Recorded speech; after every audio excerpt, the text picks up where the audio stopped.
Gue tuh ansos orangnya males tahu kalau misalnya diajak ngobrol sama orang. Gue ansos mau diem di kamar seharian. Gue lagi balas sosialisasi. Gue tuh ansos. Sebenarnya kata ansos atau antisosial itu tuh sering banget disalahartikan. Dan ansos itu artinya sebenarnya bukan itu. Dalam bahasa medis, antisosial itu dihubungkannya bukan dengan orang yang anti dengan interaksi sosial, tapi sebenarnya anti dengan norma atau tatanan sosial. Jadi ternyata beda loh antara antisosial dengan orang introvert atau dengan seorang yang autis. Nah, kali ini kami akan mengundang seorang narasumber yaitu Dr. Adit yang ahli untuk itu. Dit, tolongin Dit. Hai, saya Dr. Adit. Nah, hari ini kita akan bahas tentang kepribadian antisosial, hubungannya tuh yang katanya suka bikin atau berkaitan dengan orang melakukan kejahatan, dan juga emangnya gangguan jiwa itu bisa bikin orang tidak dihukum, gitu ya. Nah, itu yang akan kita bahas. Kita kupas tuntas masalah peransosan ini di episode hari ini di Ruang Tunggu. Halo, penunggu ruang tunggu. Kita bertemu lagi dengan... Bertunggu lagi. Kita bertemu lagi di dalam ruang tunggu bersama Sora. penunggu Hogwarts. Iya ini. Kenapa sih lu selalu suka dengan tokoh-tokoh jahat nih? Death Eater, mendukung Voldemort. Ngapain sih orang psikopat tuh didukung? Emang psikopat? Iya. Manipulatif? Gak psikopat? Itu bagiannya. Coba lihat ya, dia gimana bisa mempengaruhi orang-orang untuk bisa dikit-dikit terus membuat orang tersakiti. Kita nontonnya tuh kayak kasihan, tapi dia bisa hahaha. Terus lu suka siapa? Bellatrix. Iya, aku sukanya Bellatrix. Yang bisa sampai sampai ketawa-tawa, atau nggak itu tuh psikopat yang kayak gitu-gitu. Nggak apa-apa, lucu, happy. Harusnya membela dulu kayak enggak. Nggak apa-apa. Aku mau menerima apa adanya. Kita bakal membahas ini salah satu. Dia kan embracing herself, bro. Aku suka dengan orang-orang yang embracing herself. Tapi untuk kejahatan. Nah, kemarin embracing herself kita sudah bahas mengenai NPD kemarin, ya kan? Yeah. Terus mulai tuh ada orang yang nanya nih, ada komentar ini nih, ping, nih, apa bedanya antisosial sama introvert? Nah, beda nggak sih? beda. Justru Beda banget. ini salah satu misconception yang terjadi di masyarakat tentang antisosial itu sampai apa. ada bajunya zaman tahun 2014 kayaknya ya. Antisosial Social Club. Nah, bajunya yang gini nih. Ting, di atas ting gitu ya. Nah, tolong editor. Nah, gitu. Cari ya antisosial Nah, Social untuk Club. itu, aku pengen untuk membahas topik ini. Tapi karena keilmuanku kurang, aku minta backup. Backupnya siapa? Backupku sekarang ada seorang temanku yaitu... Coba panggil. Kita panggil Dr. Adit. Yeay! Oke, dan bersama Dr. Adit kita bakal berdiskusi mengenai ini. Dan nanti aku bakal jelaskan kenapa dari semua orang psikiater yang aku kenal, kenapa aku manggil Adit. Karena dapetnya dia. Coba jelasin dong kenapa Dokter Adit yang dipanggil. Oke. Emang apa backgroundnya Dokter Adit ini? Pertama, kita bakal menyambut dulu ya, karena kita belum membuka Iya. bahwa selamat datang kembali di podcast Ruang Tunggu, di mana kita bukan cuma menunggu, tapi juga Mencari tahu.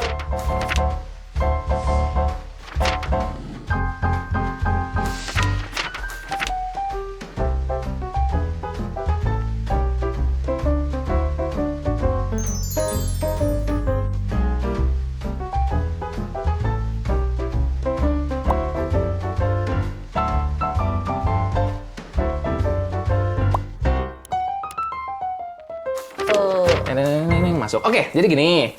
Adit ini adik kelasku, ya. Tapi masalah Berarti ilmu... psikiater dong? Psikiater.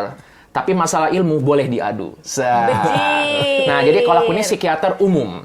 Artinya aku psikiater menangani ya pasien-pasien pada umumnya. Nah, Adit ini adalah subspesialis. Berarti dia lebih pintar? Betul. Udah sekolah lama ya nih, bayangin kita sekolah kedokteran berapa lama kita sekolah kedokteran? 5 tahun. 5 tahun. Tambah internship, tambah spesialis berapa lama? 4 tahun. 10 tahun. Nambah lagi sekolah lagi berapa lama? 2 tahun. Kok ada orang mau sekolah 12 tahun gitu kan? Nah, Ada nih. ada ini Wajib belajar dong. wajib. Wajib belajar 9 tahun Iya, loh. udah lebih loh. Gue udah lebih loh. Lu SMA 2 kali nih gue kasih tahu. Dan ini nggak wajib, subspesialis itu tidak wajib ya. Nah ini, jadi subspesialis di psikiatri itu banyak, ada beberapa, ada anak dan remaja, ada addiction, terus ada psikoterapi juga, ada apa lagi sih yang komunitas ya, komunitas geriatri atau lansia. Nah satu ini ngambil salah satu subspesialis yang menurutku sorry banget nih, paling absurd. Oke? Berarti paling jarang diambil. Yes, forensik. Nah mungkin boleh dijelaskan apa itu subspesialis tadi psikiatri forensik? Bentar. Yang aku tahu nih ya, forensik tuh kan membedah mayat. Lu ngobrol sama mayat, bro? Gimana? Sejauh Psikiatri ini belum. forensik, psikiatri yang ngobrol sama mayat ya, gue mikirnya gitu. Berarti gitu ngobrolnya sama mayat. Dok, kami Apa gimana? bawa jenazah, Dok, tolong di Coba diajak perasaannya ngobrol gimana? gitu. Ditanya perasaannya setelah meninggal gimana Nah, gitu. apakah begitu? Apa gitu? Sejauh ini belum ya. Belum, bicara ya. sama mayat, Bukan. untungnya. Kalau belum tuh kayak ada akan Akan gitu. ada waktunya dia As of ngobrol. now, di tahun 2025. Oh, ilmunya belum nyampe Oh, situ. belum nyampe. Siapa tahu di YouTube kan ditontonnya. Oh, siapa bisa tahu kan? pakai ini, pakai bola kristal gitu. Ah. Oh, gitu. Kok jadi alasannya. mistis? Oh, kirain. Siapa Pakai daun tahu teh, pakai daun teh. pakai daun teh gitu. Jadi Siapa gimana tahu. tuh psikiatri Oke, forensik tuh jadi ngapain? psikiatri forensik itu tadi cabangnya ilmu psikiatri yang kita mainnya di tengah-tengah nih, kakinya ada dua di antara Hidup ilmu dan mati. kedokteran jiwa. Tapi dia ngomong di antara dua ya sih kayak gitu sih. Itu orangnya, itu orangnya. Kalau ilmunya, jadi kita menggunakan keilmuan psikiatri, kedokteran jiwa untuk kita memahami orang gitu ya, Memahami, dan oke. memahami ya perilaku-perilaku yang biasa berurusan dengan hukum, Oke. baik itu hukum pidana ataupun hukum perdata. Karena kan tadi teman-teman di yang berpraktik di hukum mungkin ngadepin nih orang-orang yang mengalami masalah kejiwaan apapun lah bentuknya, dan dari mereka perlu tahu ini apa sih yang terjadi dengan orang ini. Nah, jadi sharing expertise kita lah Oke. dengan teman-teman di sana. Gitu. Nah, dulu tuh kami setiap yang menjalani PPDS di tempat kami dulu di UI itu memang harus menjalani psikiatri forensik berapa 6 bulan ya kalau nggak salah. Dulu sebulan, sekarang 2 bulan. Hah? 2 bulan? Gue kayak dulu 6 bulan. Gak lulus kan lu. Pulang 3 Ketahuan kali deh gue. kan. Wih, waktu itu gue sebulan waktu itu. Sebulan. Lu gak lulus kali jadi ngulang 3 kali. Lu coba lu tanya sama dosen Coba lu. deh. Anak yang 6 bulan. Oh iya, ada 6 bulan. Iya. Waktu itu aku sebulan tuh, jangan tuh. Belum saya, tapi sebulan itu berasa seperti 6 bulan gitu. Aku ingat waktu itu beberapa kasus yang kami hadapi ya. Mungkin begini, ada seorang pasien misalnya dia seorang petinggi di perusahaan direktur, terus tiba-tiba mengalami stroke atau mungkin demensia. Nah, dalam situasi ini kan dia mungkin nggak bisa untuk mengambil keputusan, tapi posisi dia tinggi. Nah, Oke. jadi pasti ada orang yang, wah dia nggak boleh untuk jadi posisi itu lagi. Tapi siapa yang bisa mengakses? Nah, kapasitasnya itu. Jadi aku berapa kali dapat seperti itu. Nah, kalau yang lain lagi mungkin berapa kali berhubungan dengan crime, dengan kejahatan. Kayak ini sebenarnya orang ini sadar nggak sih melakukan kejahatan? Nah, itu yang aku pahami. Apakah ada lagi selain itu? Ya, mostly kayak gitu tadi. Jadi umpamanya apakah orang itu pas ngelakuin kejahatan, kondisi psikologisnya kayak apa sih? Apakah ini sesuatu yang memang dia bisa mempertanggungjawabkan perilakunya atau enggak? Atau di luar itu juga apakah nih dia bisa mengikuti proses hukumnya dengan full gitu kan? Kalau dia mengalami masalah kesehatan jiwa yang bikin dia nggak ngerti ini lagi berurusan sama polisi, mesti hadir di sidang, ntar mesti jawab apa, itu kan juga tentu rentan hak-hak dia jadi kayak nggak full gitu, bisa terenggut, ntar dia nggak bisa membela dirinya dengan baik di Oke. depan penegak hukum gitu. Nah, itu juga salah satu ranah kami yang meriksa tuh yang begitu. Oke. Kalau di urusan perdata kayak tadi, umpamanya orang-orang dengan demensia atau dengan disabilitas intelektual, ini mereka sebenarnya bisa ngambil keputusan nggak sih? Jangan sampai karena kita abai gitu, jadi mereka ngambil keputusan yang ternyata bisa membahayakan mereka sendiri gitu. Oke. Oh, aku jadi keinget satu film yang kemarin lagi rame yang One Shoot itu loh, Adolescence. Adolescence. Itu Udah tuh- nonton loh? udah nonton Adolescence. Belum. Netflix. Netflix itu yang Yang ada kan bertahun-tahun itu ya? enggak, Bukan ya? bukan yang ada anak SMP dia Melakukan kejahatan. Ah. Lalu di salah satu episodenya itu ada dia di apa sih kayak diwawancara, Di-assess sih sama psikolog. Sama psikolog apa psikiatri gitu. Psikolog atau psikiatri anak itu di-assess kayak bagaimana kondisi mental si anak tersebut kayak gitu. Nah, psikiatri forensik itu seperti itu. Mirip-mirip gitu. Jadi kita mencoba memahami lah tadi. Sebenarnya bukan kita ngejudge dia benar salah atau gimana. Iya. Tapi kita mencoba memahami nih orang ini waktu melakukan itu apa sih di dalam kepalanya. Ya walaupun kami juga bukan mind reader gitu ya. Tapi at least dari cerita yang dia sampaikan. Ntar juga kita pasti nanya ke orang sekitarnya. Ngelihat umpamanya ada bukti-bukti lain. Jadi kita bisa dapat gambaran yang sebisa mungkin, seutuh mungkin gitu Oke. lah. Tapi mengakses juga nggak kayak trauma masa lalunya atau mungkin kayak orang ini tuh capable nggak sih melakukan kejahatan tersebut kayak gitu nggak sih? Jadi kan tadi perilaku kita saat ini mungkin pasti udah banyak dibahas juga Iya. di sini gitu ya.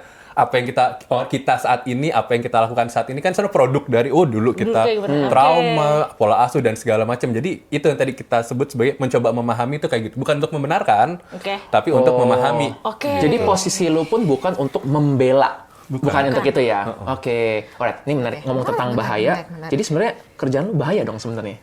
Sayangnya iya.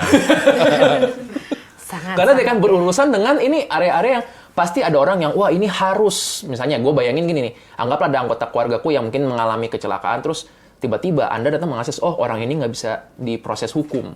Wah bisa jadi aku akan marah, begitu, akan jadi mau menuntut sesuatu, begitu. Bener ya, jadi berbahaya. Ya, makanya kenapa tadi kita mencoba dapat gambarnya seutuh mungkin tuh supaya kalau ntar kesannya kan kayak berat sebelah gitu. Oke, Jadi membela atau memberatkan. Padahal kan Oke. tugas kita tadi sebenarnya menerangkan ke si penegak hukumnya Oke. gitu. Ntar sama penegak hukumnya mau diproses seperti apa ya kembali itu ranahnya mereka gitu. Seru nih. Wah, Seru banget. kita belum bahas tentang antisosialnya nih ya. Betul. Kalau gitu kita masuk aja kali ya ke segmen kita yaitu Lemon.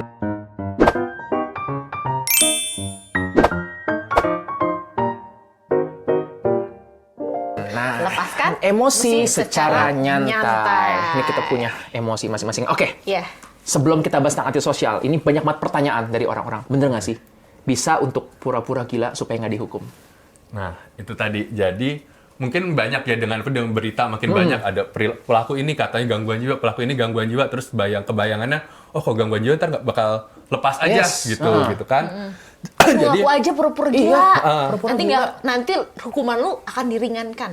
Ya, jadi pastinya kita dalam meriksa itu apakah orang ini dalam tanda kutip mengalami gangguan jiwa sehingga dia tidak bisa dihukum itu bukan cuma ketemu sejam 2 jam tiba-tiba dinyatakan gitu ya enggak gitu kan. Oke. Pasti wawancara beberapa kali, kemudian kita tanya orang-orang di sekitarnya baik itu yang siapapun lah yang istilahnya Oke. bisa memberikan informasi tentang dia, data-data sebelumnya, apakah memang benar ada riwayat pernah berobat psikiatri sebelumnya atau Oke. apa. Jadi kita coba dapat gambaran yang tadi puzzle-nya tuh selengkap mungkin lah. Namanya orang kita tetap nggak bisa baca pikiran, kita juga bukan lie detector gitu ya. Tapi yang kita bisa lakukan cari informasi sebanyak-banyaknya untuk menggambarkan kondisinya dia gitu. Oke, jadi kalaupun misalnya nih ada orang ngeklaim, loh saya gangguan jiwa, jadi saya nggak bisa, nggak nyadar waktu melakukan itu pemeriksaan bakal lama. Apalagi ya makin kompleks kasusnya ya pasti makin lama gitu. Umpamanya tadi dengan informasi yang terbatas, kita harus nyari kemana lagi nih sumber datanya gitu. Jadi nggak segampang itu ya. Jadi yang orang-orang netizen bilang, nih bentar lagi nih pura-pura gangguan jiwa, nggak segampang itu. Nggak segampang itu. Karena tadi kalaupun dia jago banget untuk acting, nanti kan ya dengan pendapat orang-orang sekelilingnya bagaimana? Kan aneh kalau tiba-tiba kok setelah kejadian tiba-tiba tadi jadi ada gangguan itu. Dan mau pura-pura berapa lama juga gitu kan. Benar juga. Acting nggak dibayar. Capek juga. Iya, capek juga Kan ya. kagak dihukum, Bro. Bener sih, Ini capek. capek juga ya gitu. Karena ya aku membayangkan gini loh. Banyak orang yang masking kan, kayak Yes. orang yang seperti ADHD kan dia masking untuk menjadi normals, ataupun orang yang dengan autism kan dia juga masking supaya menjadi normals. Itu tuh melelahkan buat mereka. Nah sekarang orang normals masking untuk memiliki gangguan mental, itu 2 kali lipat loh Iya. capeknya gitu. Terus lupa gue waras barusan gitu. Harus ini Kayak lagi. harus ini lagi. masking gitu kayak gitu. Tapi kan itu ya capek gitu. Artis aja capek ketika mereka harus berperan untuk menjadi satu peran gitu. Oke. Pernah menyesal nggak lo masuk ke ini? Enggak sih. Enggak ya? Untungnya enggak. So far enggak. So far enggak. Semoga tidak seterusnya juga. Oke. Alright, nah kita masuk ke tadi topik bahasan yang kita Yang kenapa kita memanggil Adit hari ini? antisosial. Antisosial gitu. Oke, introvert dulu deh kita bahas sedikit kali ya. Tolong diluruskan. Iya. Oke. Introvert tuh kan kayak gue introvert. Sering kebalik nih. Jadi kalau misalnya antara Andreas sama Sora, kalau misalnya ditanya, yang introvert tuh Andreas, yang ekstrovert tuh Sora dibilangnya. Kebalik cuy. Yang ekstrovert tuh dia. Yang introvert tuh gue.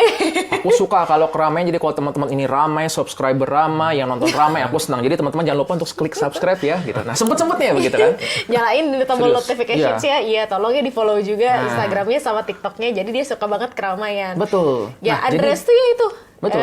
Mendapatkan energi dari banyak orang. nah, Dari ketemu orang. sejak kapan kok introvert jadi disamakan dengan ansos, gitu, Iya. antisosial itu? Nah, coba silahkan. Silakan coba. Oke, jadi mungkin ya namanya kadang gitu ya istilah di keilmuan kalau udah kadang tumpah ke masyarakat awam kadang artinya berubah tuh. Iya. Ya, terus ya makin bergulir udah makin gak jelas asal usulnya gimana.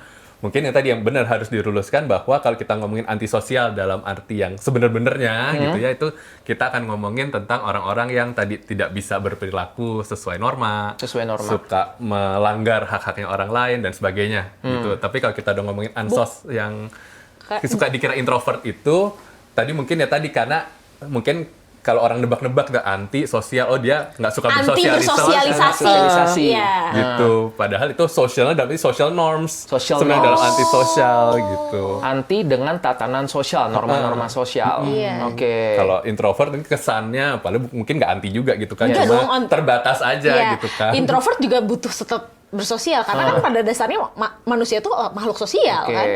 Baik, kalau dengan autism berarti berbeda lagi. Berbeda lagi. lagi. Kalau autism itu kan tentu perbedaan kondisi pertumbuhan, perkembangan otak gitu ya. Atau sekarang istilahnya neurodivergent gitu, bahwa mereka punya cara yang berbeda untuk berkomunikasi, untuk bersosialisasi, yang kadang memang tidak klop atau tidak sama seperti orang kebanyakan gitu. Makanya dibilang diverge dari Diverge, yang orang oke. pada umumnya. Padahal Jadi- mereka juga punya cara komunikasinya sendiri, punya cara bersosialisasinya Oke. sendiri gitu. Ini juga berbeda dengan sosial, tapi tadi cara komunikasi. Makanya kalau misalnya ada orang nih datang bahwa, ih teman saya ini antisosial, psikiater bakal, antisosial, malah bakal waspada gitu kan. Tapi tadi ternyata ada pergeseran makna tersebut. Oke. Oke, nah ini supaya jadi tetap terarah, kita akan arahkan ke antisosial dalam bahasanya ilmu jiwa. Yaitu Oke. tadi yang Jadi melanggar norma. antisosial yang sebenarnya dengan makna sebenarnya tuh gimana sih? Oke, jadi antisosial itu kadang dikaitkan dengan sebuah gangguan kepribadian gitu ya. Kalau sekarang yang mungkin ngehits dibahas adalah narcissistic personality, kalau antisosial nih ya temennya lah sebelahnya gitu, Oke, tetangganya. Nah ini kepribadian yang ini tuh tandanya tadi banyak tidak peduli dengan norma-norma sosial. Nah norma sosial kan urusannya berarti dengan hak kita dan orang lain. Oke. Berarti jadi sering juga tuh merampas atau Oke. melanggar hak-haknya orang lain, mengganggu masyarakat, dan supaya bisa lancar melakukan itu, pasti jadi ada banyak faktor kayak manipulatifnya, jadi ada kayak kurang peduli dengan orang lain, atau kurang berempatik, dan supaya melakukan itu terus kan kalau kita mungkin merasa kok nggak ada rasa nyeselnya, Nyeselnya. nggak ada guilty feelingnya gitu. Nah memang pada orang-orang antisosial ini tadi emang berkurang tuh perasaan empatiknya, guilty feelingnya, dan sebagainya. Bahkan katanya secara, kalau kita kan lagi nggak enak, lagi takut, lagi nyesel pun berasa dada kayak berat, agak berdebar-debar gitu. Nah itu pun pada mereka respon fisiknya pun juga katanya berkurang tuh. Minimal. Jadi bukan kayak misalnya, ih aku iri dia punya handphone, aku mau mengambil Bukan seperti gitu, tapi lebih ke tadi, maka dia nggak punya perasaan yang demikian kuatnya itu. Jadi bahkan Apakah katanya emosi. penjahat-penjahat itu jadi kita menganggapnya antisosial? Mungkin ada penjahat yang Mungkin. antisosial. Berarti nggak semuanya. Tidak semua kejahatan itu timbul karena Antisosial. kepribadian antisosial gitu ya. Sama nggak semua orang rese itu narsisistik gitu kan. Itu penting tuh. Penting. Sama juga tidak semua orang yang melakukan kejahatan, kan kita nggak ngomongin orang jahat, kita kan nggak menilai orangnya gitu ya. Kita lihat yang bisa kita lihat perilakunya. Perilakunya, yang tidak baik itu, yang melanggar aturan, melanggar norma itu tidak semuanya disebabkan sama antisosial Oke. gitu kan. Bisa aja ya mungkin perilaku itu kan slice aja dari kehidupan dia. Oke. Bisa aja dia ya sebenarnya orang baik yang nggak tahu karena satu dan lain hal sedang melakukan hal yang tidak baik gitu pada saat itu. Oke. Kalau secara populer dalam pop culture atau buku atau film, ada nggak mungkin beberapa contoh karakter yang memenuhi Iya, antisosial personality itu? Mungkin tadi yang sempat dibahas gitu ya. Si Bellatrix gitu. Beneran berarti sebenarnya ya gitu ya, gitu bisa. Itu lihat deh, dia ada sih perasaan, tapi kan kayak lack of empathy, Iya, begitu. empathy. Melihat orang menderita ya udah gitu, dia biasa-biasa Dia aja. gitu ya. Oke.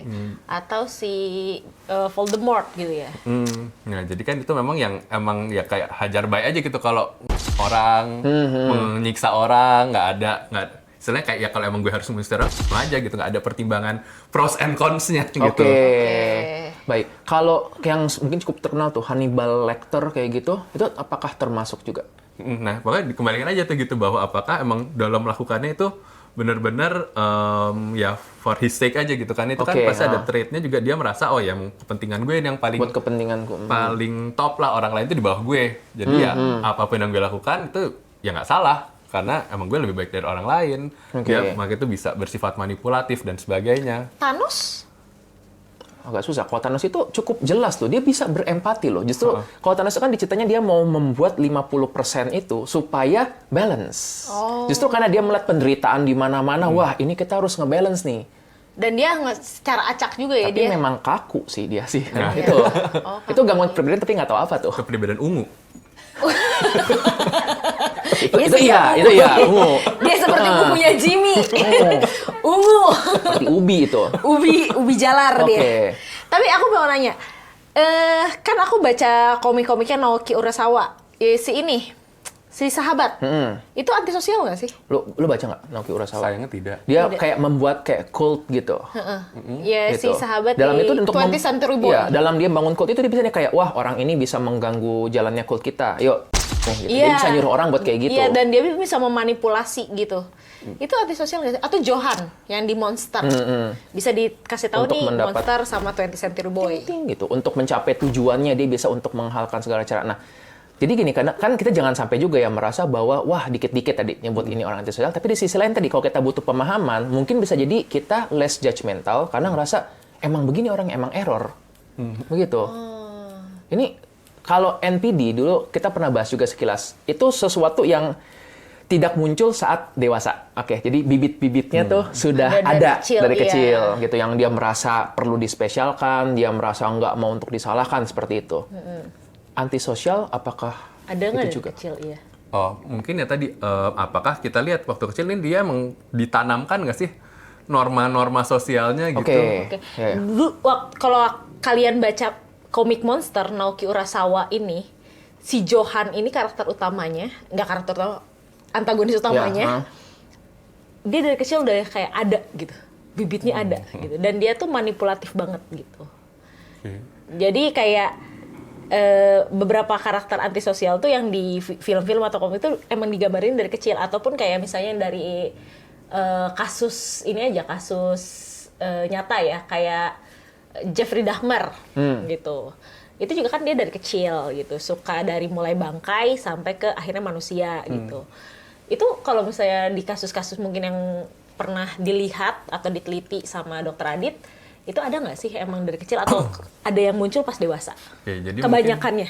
Kalau kita ngomongin yang dari kecil atau kok kayaknya emang dari dulu bawaannya kayak gitu gitu ya.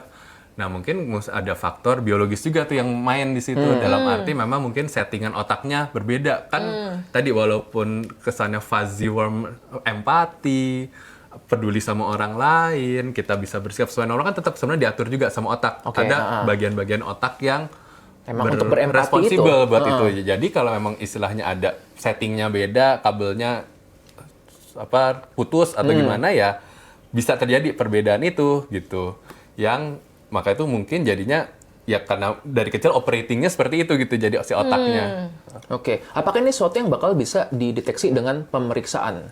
Karena aku mikirnya kan otak nih, apakah functional MRI gitu bisa untuk itu?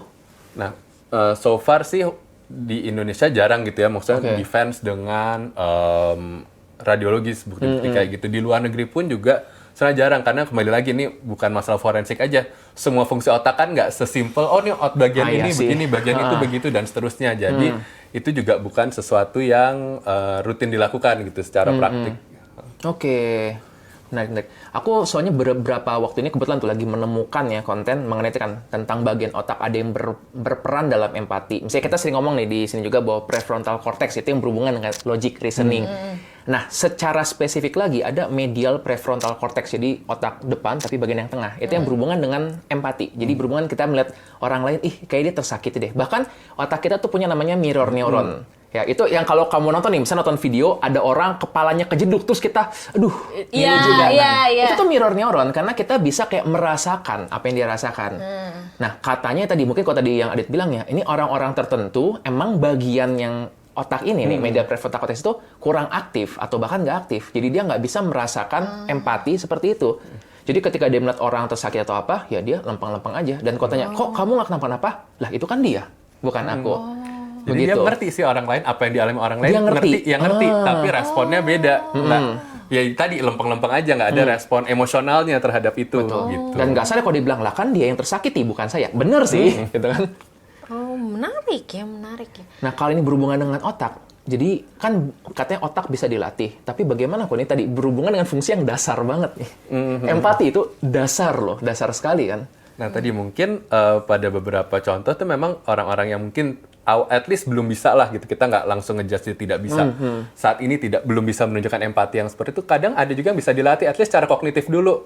Oke. Kalau orang lain nggak enak tuh ya jangan dilakukan gitu. Oke. Karena nanti ya kadang kok kayak itu balik lagi ntar kamunya juga jadi nggak bisa relate sama dia, orang lain akan menjauhi kamu. Balik kalau Oke. kayak gitu kan baliklah namanya kita ngajakin orang harus tetap relate dengan kepentingannya dia apa. Kepentingan dia betul sih. Jadi ya kalau kamu gini terus, oke mungkin kamu nggak ngerasain, tapi orang lain kan jadi males sama kamu. Iya, Gitu. iya, iya, iya. Dan itu mungkin kalau balik lagi ke dia ya self-centered kan. Dan tadi ini yang Adit bilang ya bahwa ditanamkan atau enggak gitu. Oke, berarti peran orang tua pola asuh itu ngaruh banget. Ngaruh banget gitu ya. Jadi apalagi tadi kalau udah ada bibit-bibit secara biologis atau genetiknya, terus tiba-tiba ketemu orang tua yang juga kurang bisa menanamkan norma atau menanamkan tapi tidak mengenforce-nya gitu kan. Jadi ya bisa di mulut doang tapi tidak pernah secara langsung mencontohkan, atau kalau emang anaknya agak-agak melenceng terus diingatkan dan dikembalikan. Oke. Ya jadi kan itu terlatih ya gitu terus jadinya. Gitu. Karena ya tadi mungkin kadang kita take shortcuts yang melanggar hak orang lain, mungkin ya menyenangkan atau menguntungkan, ya kalau tidak ada yang bilang itu salah, Tidak ya pasti akan lanjut terus gitu kan. Karena otaknya cuma tahu wah ini berhasil gitu. Oke. Oke, sejauh mana anak kecil tuh boleh melihat kayak gini nih? Kan ada beberapa kita tuh kan aku bukan vegetarian, tapi kan kita tuh misalnya di swalayan tuh ada daging kan. Anak-anak tuh kan kadang-kadang tahu ini daging tuh berasal dari mana. Terus kayak sejauh mana anak-anak tuh boleh melihat sesuatu yang gore. Gitu. Jadi kayak apakah anak-anak tuh boleh melihat kayak proses penyembelihan hewan kah? Atau sebaiknya mereka jangan melihat itu? Ini menarik nih, karena kalau seksual kan ada ya kayak Iya, pendidikan kan seksual kalau itu pendidikan ada. seksual tuh ada kan gitu. Tapi kan kalau misalnya kadang-kadang aku tuh kayak beberapa di pasar gitu ya, kan ada proses ayam disembelih gitu, ada penjagalan hewan gitu, kayak itu kan cukup gore kan, kemana-mana gitu ya. Sorry, ya nanti disensor saja gitu ya. Ya cairan merah kemana-mana gitu, cairan merah kemana-mana, terus kayak itu cukup mengerikan gitu untuk seorang anak-anak Kita gitu. yang dewasa aja kan ngeliat Kita itu. aja malah yang dewasa tuh takut gitu. Apalagi kan kalau misalnya di film saja itu tuh udah kalau misalnya ada cairan merah, itu tuh udah 17 ke atas gitu. Tidak mungkin itu 13 ke atas. Kayak gitu. Nah, untuk anak-anak itu tuh boleh nggak dilihat gitu? Kayak boleh nggak proses itu tuh dilihat gitu? Kalau sampai dibilang enggak sih, yang jelas enggak gitu ya. Kalau Iya. sampai hard no ya enggak. Iya. Tapi dalam arti kita lihat kapasitas anak ini mungkin yang udah mulai bisa diajak ngomong tuh, diajak berdiskusi. Jadi dikasih pemahaman. Ini tuh dipotongnya emang bukan aimlessly motong-motong hewan Oke. aja gitu kan. Oke. Bukan for no reason yang kita motongkan, tapi ada tujuannya. Kemudian ada tata caranya gitu. Even di pasar atau di rumah jagal itu kan tetap ada prosesnya supaya oke. pemotongan itu ya bukan kayak random sadistic act aja, memang ada tata Oke. caranya. Contohnya kayak hewannya nggak boleh saling lihat gitu kan. Oke. Hewan yang masih hidup nggak boleh lihat yang lagi dipotong gitu. Oke. Jadi kita juga ngajarin anak bahwa even untuk sesuatu yang terlihat sadistik kita aja ada tata caranya, dan itu dilakukan secara proper untuk meminimalisir penderitaannya. Nah, jadi kan kalau kita mau ngomong kayak itu berarti untuk anak yang udah bisa mikir segitu tuh. Gitu. Jadi kalau isinya kayak nonton TV ya dengan bimbingan orang tua lah. Bimbingan orang Iya. tua, benar sih. Lagi-lagi ke situ lagi Balik baliknya. lagi. Oke, Oke. oke. Ini membuatku jadi kepikiran gini. Ini kan sering kali ya kalau di netizen lah sering lihat gitu kayak anak bandel terus apa. Ya namanya juga anak-anak. Perilaku permisif gitu yang jadi Nah, berbahaya. itu dia, ya. Dia akan jadi gitu terus kalau di selama ini namanya juga anak-anak. Kapan dia tahu jadi dewasanya kok agak dibilangin gitu kan. Bener juga ya. Juga. Terus sampai 17 tahun namanya juga anak-anak. 30 tahun namanya juga anak-anak, Iya. bocah terus. Selalu dibilang namanya juga anak-anak, terus tanpa diberikan bimbingan bahwa dia suatu saat tidak jadi anak-anak lagi. Gitu. Menarik. Eits, tunggu dulu, geng. Sebelum kita lanjut, mending ada rahasia dulu nih yang kita harus sampaikan. Kamu bisa banget untuk mendapatkan diskon 10% dengan cara yang sangat gampang. Diskon ini bisa kamu gunakan untuk membeli buku cuci piring dan buku semangka. Caranya, Kalian tinggal subscribe aja YouTube-nya Pot Ruang Tunggu. Diklik nih tombolnya sekarang nih. Klik tombol subscribe-nya, terus kalian screenshot. Terus screenshotannya kalian kirim ke Instagramnya. DM nih, @potruangtunggu di Instagram. Lalu kalian juga sertakan nama username YouTube kalian. Kalau udah, nanti kalian akan dapat kode voucher yang akan langsung diterusin juga sama Dr. Andres. Kode vouchernya harus diapain nih? setelah kode voucher yang kamu dapatkan, kamu tinggal membawa kode voucher tersebut ke toko buku Gramedia di seluruh Indonesia. Dan kamu akan mendapatkan diskon ketika membeli buku cuci piring dan buku semangka. Diskonnya berapa persen? 10%. Kalau gitu seru banget ya, tapi sayang banget nih, promonya cuma berlaku sampai 31 Desember tahun ini aja, 2025. Nuna ada yang mau disampaikan nggak? Ingat ya, voucher ini hanya bisa digunakan untuk membeli buku cuci piring dan buku semangka. Oke, kita lanjut ke videonya. Selamat menonton, ruang tunggu. Aku jadi penasaran, kasus apa? Kan oke lah, kasusnya Andreas tuh aneh-aneh gitu ya. Kasus manusia apa yang menurut lu kayak this is aneh gitu menurut lu tuh kayak Yang sampai tadi mungkin yang ya, perlu dibawa kayak itu. dibawa ke psikiatri forensik gitu. Apakah setiap orang kejahatan misalnya nih ada orang wah ini nih nyolong sendal, wah bawa ke forensik, Forensik, apakah perlu iya, kayak gitu? Kasus aneh apa sih yang harus dibawa ke psikiatri forensik? Biasanya sih emang kalau yang sampai harus dibawa yang orang awam bisa langsung ngeh atau at least penegak hukum yang langsung ketemu sama orangnya gitu ya. Biasanya memang orang dan gangguan jiwa berat tuh yang udah mulai berhalusinasi, yang delusional jadi ngomongnya ngaco gitu kan. Pasti mereka langsung ngeh nih ada sesuatu nggak sih? Itu biasanya emang amannya jadi mereka langsung dibawa ke psikiatri forensik. Cuma sayangnya ya karena kami kan nggak ikutan jaga ronda gitu kalau ada kejahatan, psikiater forensik kan langsung tahu di situ. Nah jadi kadang memang banyak kasus yang masih miss gitu, umpamanya kasus-kasus yang dilakukan sama orang-orang dengan disabilitas intelektual yang IQ-nya kurang. Nah mungkin mereka tadi nggak jahat, tapi termanipulasi atau ya karena nggak ngerti aja, jadi melakukan hal yang tadi melanggar gitu.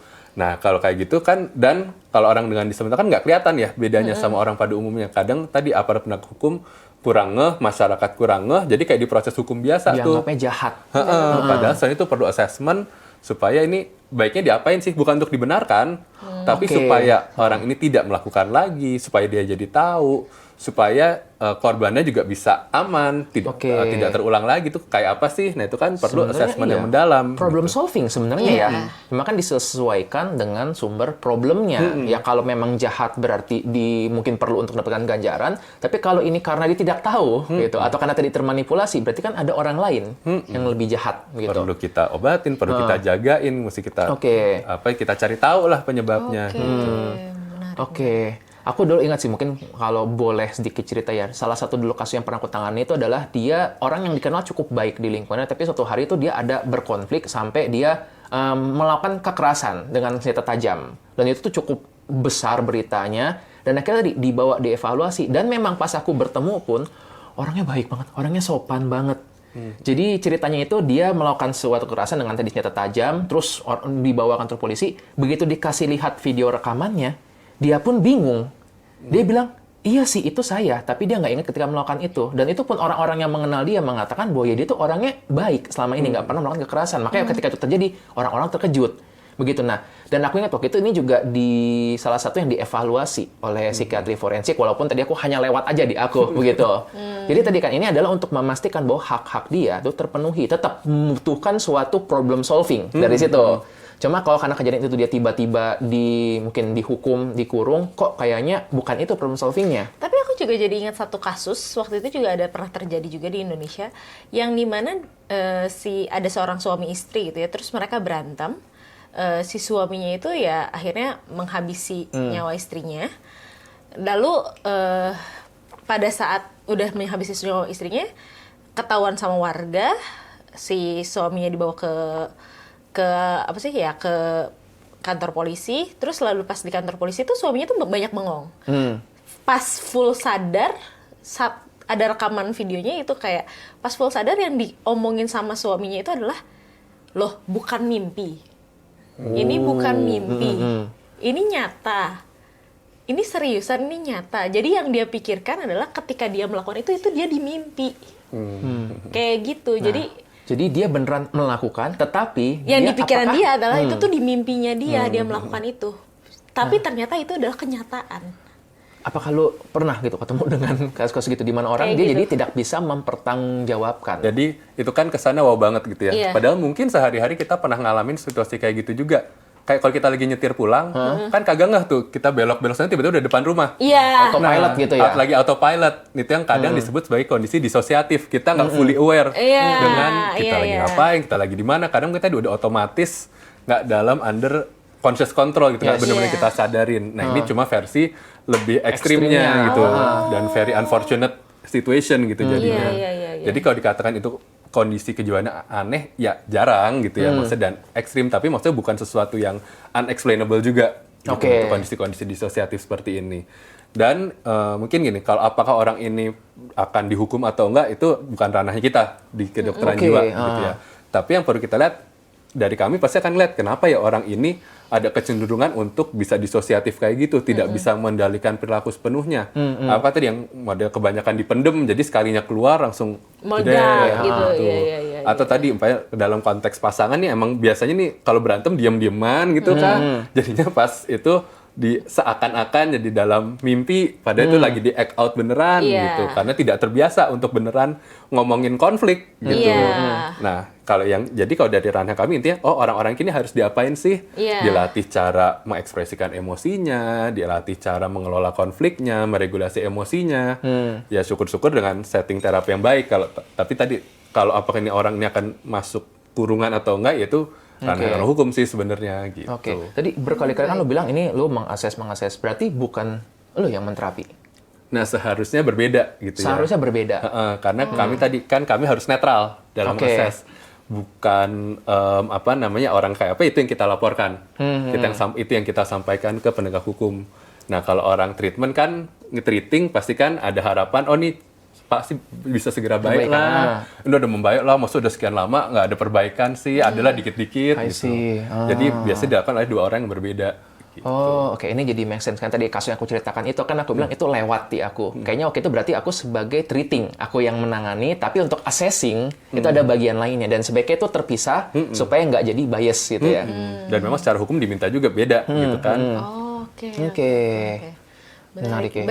Berarti emang psikiatri itu banyak banget ya cabang olahraga, cabang di pikiran gue cabur tadi, Iya. cabang psikiatri itu banyak banget. Banyak, saya paling bawah saya sebenarnya. Umum banget paling ya. umum saya. Paling umum, tapi seru, menarik. Terus biasanya kalau gitu psikiatri forensik itu nempel sama psikiatri apa? Nempel sama Kerjasamanya? Sebenarnya tergantung kasusnya tadi tuh. Kadang kalau emang kita curiga ada masalah di otak, nanti kita dengan teman-teman di psikiatri biologi, atau dengan teman-teman spesialis neurologi juga, Saraf ya, oke. gitu. Dan oke. mungkin perlu ekspertise dari teman-teman radiologi. Oke. Kalau memang ada something yang kita curiga, ada istilahnya ada yang berbeda lah, secara anatomis gitu. Dan tadi ya, akhirnya nanti tugas kalian adalah untuk nih hasil data pemeriksaan kami begini, terserah silakan data ini mau diapain. Begitu Atau ya? kalau kasus-kasus dia tadi impulsifnya karena ada gangguan adiksi, kecanduan, ya itu pasti kita bekerjasama dengan teman-teman di psikiatri adiksi. Gitu. Jadi macam-macam.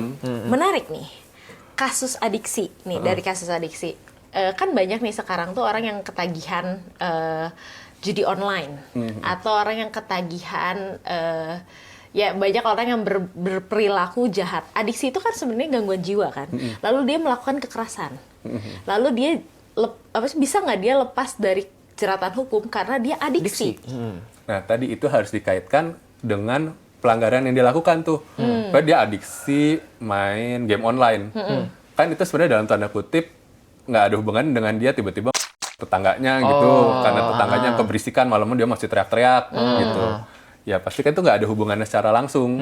Gitu. Mungkin iya bener dia jadi impulsif, tapi kan kemungkinan besar dia tahu sebenarnya orang itu salah gitu kan. Karena kalau seterganggu itu biasanya susah juga main game online kalau udah terganggu banget otaknya. Kadang-kadang pengen sih, gitu kesalahan. Paham. Kan dia pasti tahu bahwa itu salah. Kan sebenarnya dia seharusnya bisa untuk mengendalikan impulsnya. Cuma saat itu ya tidak ditahan. Oke. Jadi nggak bisa bahwa tadi keberadaan suatu kondisi itu penyakit jadi kayak pembelaan. Insanity defense itu bilangnya. Jadi bukan gangguan jiwanya, label gangguan jiwanya yang bikin dia tidak bisa dihukum. Tapi benar kondisi mental saat itu. Kan bisa aja udah berobat, udah sehat walafiat, terus melakukan ya bukan berarti terus dia jadi nggak bertanggung jawab. Gitu kan. Jadi aku bayangkan gini, seandainya ada seorang dengan skizofrenia, gangguan jiwa berat, dia dengar suara yang nyuruh dia untuk ngambil suatu barang. Apabila dia ngambil barangnya karena kondisi tersebut, maka tadi bisa jadi dia dianggap tidak cakap secara hukum untuk dihukum seperti gitu.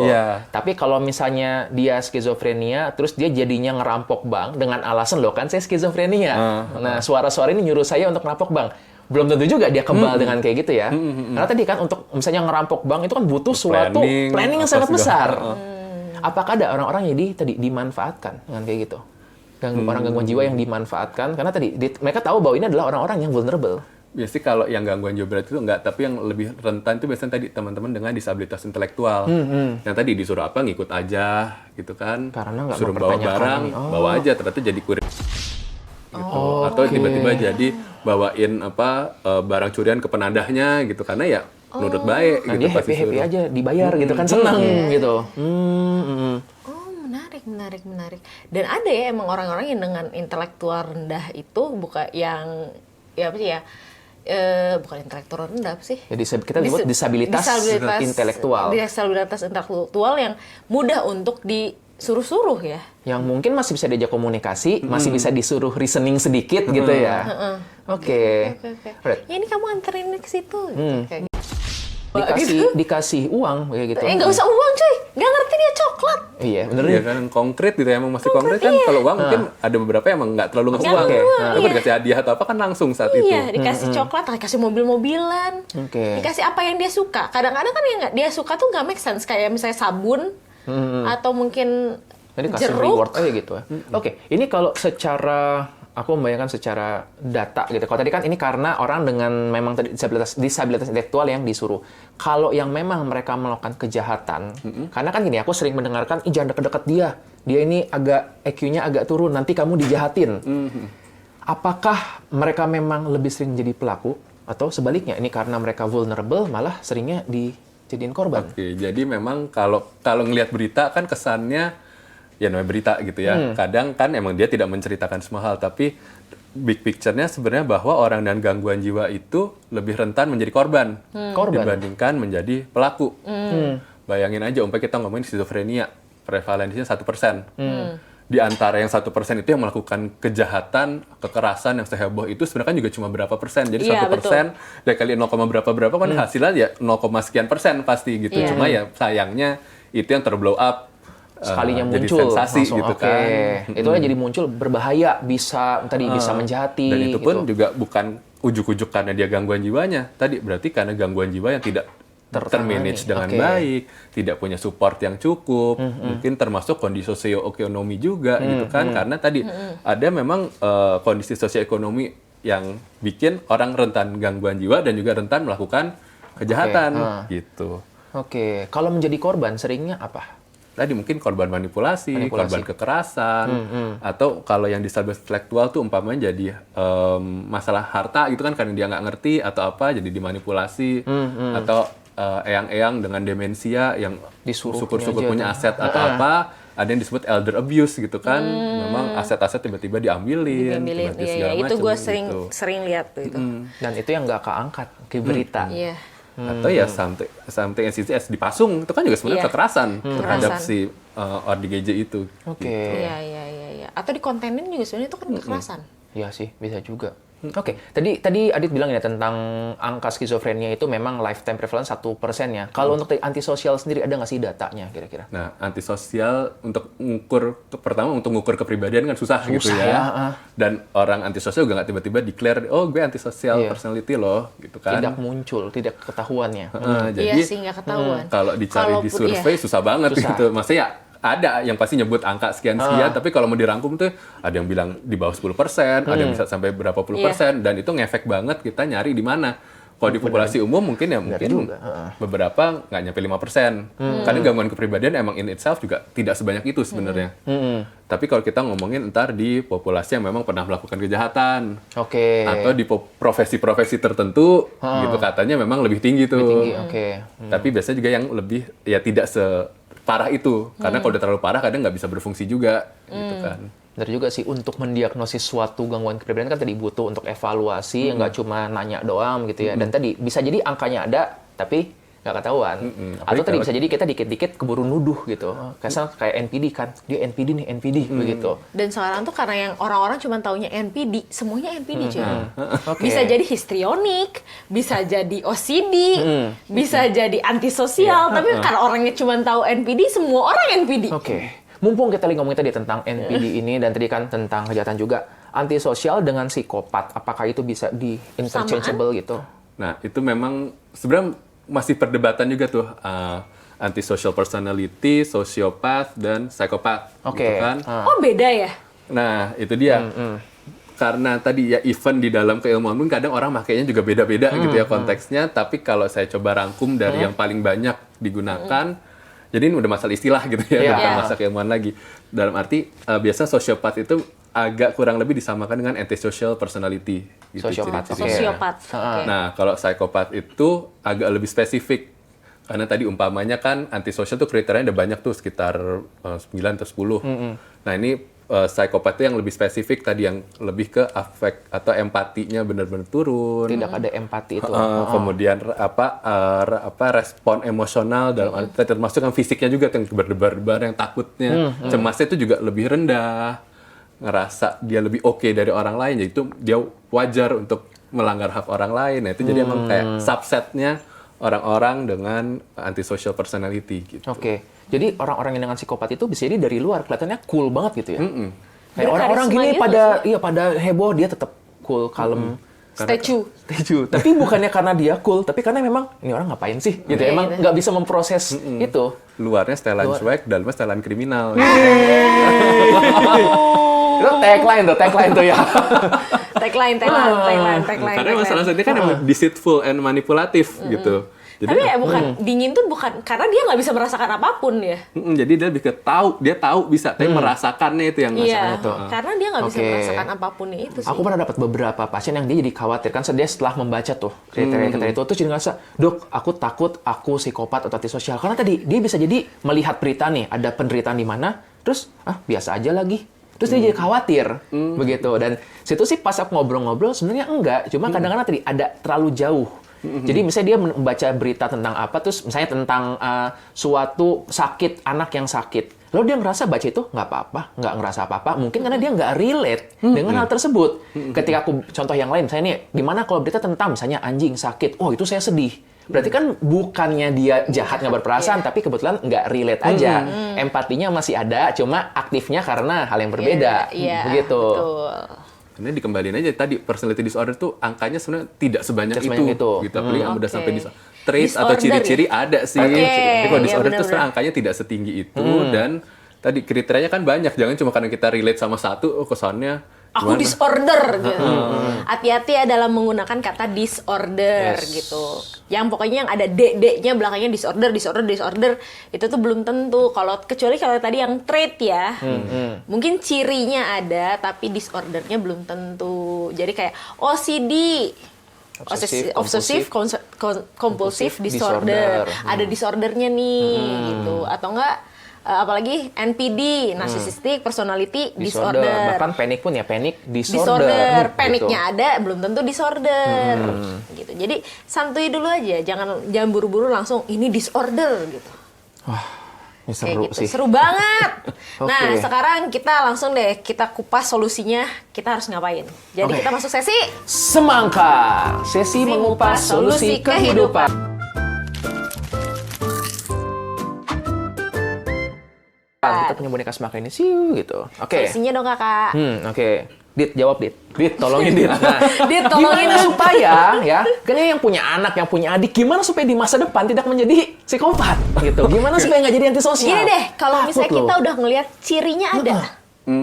Kayak misalnya contoh nih, kok anak ini kayaknya tidak bereaksi apapun ketika ada satu event atau ada kejadian statue banget nih anak gitu, kayak Sasuke gitu. Ini mainan, terus kayak diambil. Ini nangis. Mainanku gitu. Nah, kan jadi khawatir, ini anak nggak punya empati, itu nggak berbagi, nah gitu loh. Ataupun Bagaimana? kayak nggak cuman mainan diambil, atau kalau misalnya kayak gini binatang piarannya meninggal gitu, tapi dia kayak ya udah nggak apa-apa gitu, kayak nggak masalah, nggak ada attachment, nggak ada ya statue aja gitu, kayak santai aja hidupnya gitu. Oke, pertama Apa yang perlu kita khawatir atau Yes. kita harus ngapain nih? Langsung bawa ke psikiatri forensik gitu? Nah, mungkin kalau kayak gitu, pertama kita lihat nih anaknya umur berapa nih, emang yang di Oke. level yang di umur yang kita harapkan sudah bisa mengerti apa belum, Oke, gitu kan. Dan kedua, kita lihat juga apakah ini memang sesuatu, kan tadi anak tahu benar salah, tahu ini sesuatu yang menyedihkan, tapi kan pasti belajar dari sekelilingnya. Maka itu- Diajarin atau enggak gitu. Atau ini memang sesuai values atau enggak, mungkin di budaya-budaya tertentu memang hewan ini jadi makanan yang sehari-hari. Di budaya lain ini jadi hewan piaraan yang disayang-sayang banget. Pasti kan akan beda tuh. Iya. Nah, jadi pasti kalau kita ngomongin anak, first and foremost lihat sekelilingnya. Gitu. Dan kalau emang ada kekhawatiran, tadi kita lihat ini umpamanya untuk hal-hal yang poin lebih clear lah, kayak maling, mengambil barang orang lain, bukan maling, atau agak kasar gitu mainnya. Nah kita lihat nih, kita udah ngajarin dengan benar belum sih?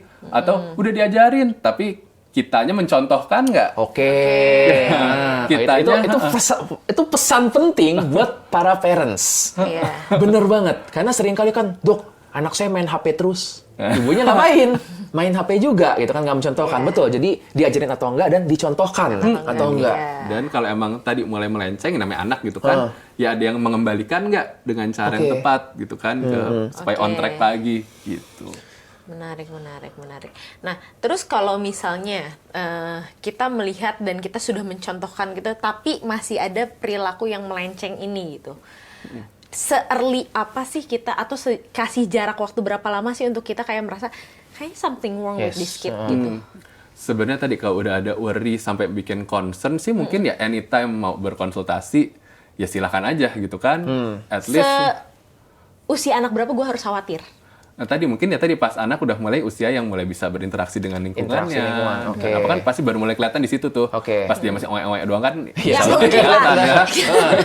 Saya tiba-tiba bawa anak umur 3 bulan kan enggak gitu. Usia-usia interaksi ketika Udah mulai berinteraksi. pas kan mulai kelihatan tuh pas Sekolah berinteraksi berarti tuh. ya, universitas sekolah. Oke.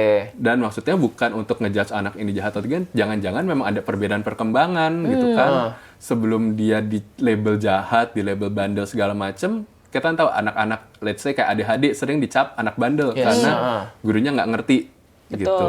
Atau tadi anak-anak dengan spektrum autisme kan mungkin kadang cara berempatinya, cara berkomunikasinya beda. Jadi daripada kita takut, oh ini anak jadi dalam tanda kutip tadi jadi antisosial atau apa, jangan-jangan memang dia punya cara yang berbeda untuk relate, punya cara yang berbeda untuk Atau memahami ternyata sesuatu. anak ini gitu. obsesi gitu sama sesuatu, obsesi. Dulu aku ingat itu waktu belajar di ini ya, psikiatri anak, pediatri. Aku waktu itu diajarkan gini, cara melihat seorang anak dengan autisme gini, kalau kamu anak ini lagi jalan, tangan kamu taruh depan muka dia akan nganggap itu nggak berbeda dengan ranting.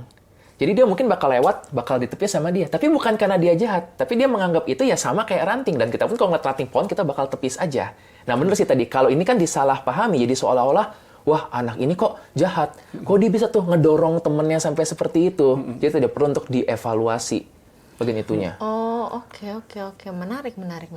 Nah, terus kalau kayak gitu, aku mau tanya lagi. Kalau misalnya kita, di anak kecil itu terlewat, kita melihat ini di orang dewasa, gitu kayak Remaja tuh, di remaja. tuh kan sering. Di remaja tuh ada remaja yang edgy, gitu, yang merasa ini edgy ya, kenakalan remaja, yang dimana kita merasa itu memang kenakalan remaja, tapi ada masa dimana ini udah bukan kenakalan remaja lagi. Nah, kok kayak gitu, kalau emang kita punya concern kayak gitu, mungkin tadi dari segi profesional pasti akan lihat nih anak ini melakukan ini karena apa sih? Oke. Kalau dikembalikan lagi tadi kita kan sempat ngomong bahwa tidak semua perilaku yang melanggar itu adalah karena antisosial. Yes, Nah, kita lihat ada kadang perilaku-perilaku yang dilakukan memang untuk personal gain, emang ada profit dari situ. Dianggap keren. Atau Bisa kalau gitu. ngomongin remaja, biasanya dia lagi mencoba untuk fit in. Sayangnya dia fit in ke tempat yang mungkin tadi kurang cocok. Tapi bukan karena dia tadi, ya emang mungkin dia nggak punya teman yang lain, nggak punya circle lain gitu. Jadi untuk masuk circle ini gue harus melakukan apalah hal tadi yang jadi melanggar atau mengganggu. Atau dia lagi berusaha, tadi punya status lah, oh kalau gue edgy nih, level gue beda nih sama keren teman-teman yang gitu. lain, lebih keren Oke. gitu. Jadi banyak latar belakang yang itu mesti, gini kita cuma bilang stop doang, nggak ada kan orang jahat dibilang stop, tiba-tiba stop. Maaf, saya berhenti. Terima kasih sudah memberitahu saya gitu kan. Tapi kita harus lihat nih kebutuhan dia untuk apa sih. Oh ternyata dia selama ini merasa kurang diterima. Oh ya, itu yang kita ajarkan. Gimana caranya dia bisa diterima circle tanpa harus mengganggu atau melanggar hak orang lain. Gitu. Oke. Ada satu pertanyaanku. Kita kan ada nih beberapa buku di sini nih. Good Girls Guide to Murder, salah Wah, aku satu suka buku banget. kesukaannya gitu. Bagus. Oh, ini aku belum tahu nih tentang Goodson. Dan ini tuh membahas kenakalan remaja loh, yang si Good Girls Guide to Murder ini tuh salah satu ceritanya itu kayak terjadi di SMA gitu. Sampai satu nyawa seorang gadis tuh hilang gitu. Terus tapi orang-orang tuh mulai kayak melupakan, sampai satu orang anak lagi tuh kayak, oke, kita ungkap siapa sebenarnya, kenapa orang ini tuh bisa hilang gitu. Buku-buku yang tentang crime gini atau mungkin dokumenter crime. Waktu itu pernah sih ada pasien yang nanya juga ke aku gini, Dok, saya tuh suka baca buku-buku kayak gini. Saya. Bahaya nggak sih gitu? Nah, terus makanya begitu cerita kayak, wah bini gue gitu kan. Sempat khawatir juga gitu. Aku tuh tidur untuk dengerin tuh crime sambil tidur. Itu tuh calming buat aku. Takut gitu kan, saya mau bilang itu berbahaya, kok istri saya gitu kan. Nah, jadi Itu sebatas mana calming sih itu buat gue. memang jadi hiburan gitu nggak apa-apa. Dan tadi kapan ini jadi suatu kekhawatiran. Tapi kenapa ya orang nonton SpongeBob nggak ada yang pernah takut jadi sponge? Piring. Bukan ya? Gue takut jadi Patrick gitu, nggak ada ya? Bener juga. Jadi nggak apa, tadi kan kita sebagai manusia, insya Allah punya lah ya. Ya, insya Allah tuh. Empatinya itu ya. Cara kita membedakannya, kita lagi baca sama diri kita kan punya batasan pasti Oke, gitu kan. heeh. Mungkin itu Kak Andrea sampai saat ini tidak pernah merasa kucing dari abad ke berapa? 22. Iya. Gitu. Loh, kok gue tahu arahnya kemana? Nah, jadi ya Sampai ada di sini loh. Iya, benar juga sih. Gue kan kagak naruh pisau di sini cuy. Selama seseorang itu jadi khawatir menjadi kayak gitu, itu juga seri protektif juga ya. Aku tuh lebih menghindari karena manusia tuh lebih mengerikan dibanding setan cuy. Benar juga sih. Jadi nggak apa-apa ya kalau tadi suka dengan seperti itu. Dan karena kan memang gini ya, membaca sesuatu yang sifatnya tadi crime, itu kan ningkatin dopamin juga ya. Iya. Penasarannya itu. Dalam batas Penasaran tertentu itu tidak apa-apa. pasti yang bikin buku juga pasti mencari cara untuk dibaca sering gitu kan. Iya. Banyak yang baca. External banget kok ini.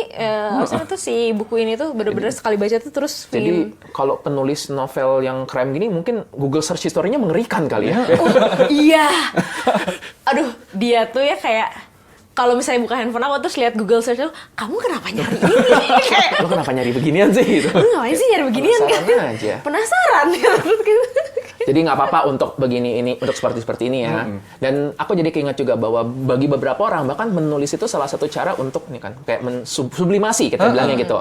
Dia ada pikiran, gua kesal sama dia, akhirnya menuliskan gitu. Bisa jadi ini sebenarnya mungkin penulisnya ada Emang ide-ide punya tadi, gitu. emang punya ada bakat-bakat memikirkan ke arah sana, tapi dia jadi penulis, Dan tidak jadi bagus. pelaku. Ah, Gitu. itu kan juga sering terjadi ya, sublimasi. Aku sering dulu, kan kita diajarkan juga, yang ada agresivitas, dia memilih untuk bela diri, misalnya MMA atau tinju, supaya itu socially acceptable. Yang mungkin ada keinginan untuk melukai, mungkin jadi tukang jagal gitu, supaya dia jadi bisa untuk nih, memotong tanpa dipandang aneh oleh orang-orang. Bahkan motongnya semakin semangat, orang semakin rasa, oh hebat nih orang nih kerjanya. Daripada tidak terolah dengan baik, dan jadinya hal yang negatif. Iya, aku juga suka main The Sims. Di Sims itu kamu sering membuat itu dia. Simsmu itu menderita. Iya, aku Ya, suka gitu main kan? Sims. Iya, Sims dia tuh ada yang Iya. ini, aku sengaja nggak bikin toilet, aku mau tahu dia kalau nggak ada toilet bakal di mana buang airnya. Iya, tapi sekarang di The Sims tuh nggak usah punya kamar mandi, nggak usah punya kamar mandi sama nggak usah punya kasur, dia bisa tidur di tanah. Nggak apa-apa. Sih, gitu. Itu kan mengkhawatirkan. Iya, dia tidurnya Gitu. di tanah sekarang The Sims aku. Kalau lama nggak perlu tangga ya. Ini lagi Ya ikut-ikutan udah lagi. bisa naik ke Udah atas bisa. sekarang udah bisa nggak seru lagi sekarang dipagerin sama aku sekarang. Jadi kolam renang terus dipagerin. Nah, Dit, gitu. kalau lu sendiri, lu suka nggak sih dengan gini? Kayak buku-buku crime begini atau kisah-kisah tadi, dokumenter crime gitu? Apa ya, baca sih, Ada tapi nggak tidak sih? sebanyak itu. Oke, karena lu psikiater forensik, ada nggak sih story of crimes ataupun story yang menurut lu tuh kayak, oh gue suka banget cerita ini, Ya. atau nggak kayak, this is why I Sebenarnya wanna be like this gitu. karena jarang ya psikiatri forensik Iya. juga, jadi jujur agak susah cari kalau nyari tokoh Ada yang luar sana. kasus gitu. Justru malah kalau dari kami, ya saya deh gitu, kami bawa siapa? Dari saya malah justru suka banyak baca buku yang di luar time, karena tadi kembali, karena tugas kita bukan belajar kriminologi. Oh. Tapi tugas kita mencoba memahami orang dalam tanda kutip aneh apapun, se extraordinary apapun, kita coba memahami. Justru malah kadang kan yang bisa menumbuhkan empati tuh katanya baca buku fiction. Fiksi, Fiction. Gitu. Melatih Dan empati. apa fictions yang you favorites? Jujur mungkin nggak ada hubungan sih, karena tiba-tiba ditambah pertanyaan. Tapi aku lagi suka sci-fi sebenarnya. Oh, science iya, fiction. nggak apa-apa. Apa ya? Ada nggak tertentu?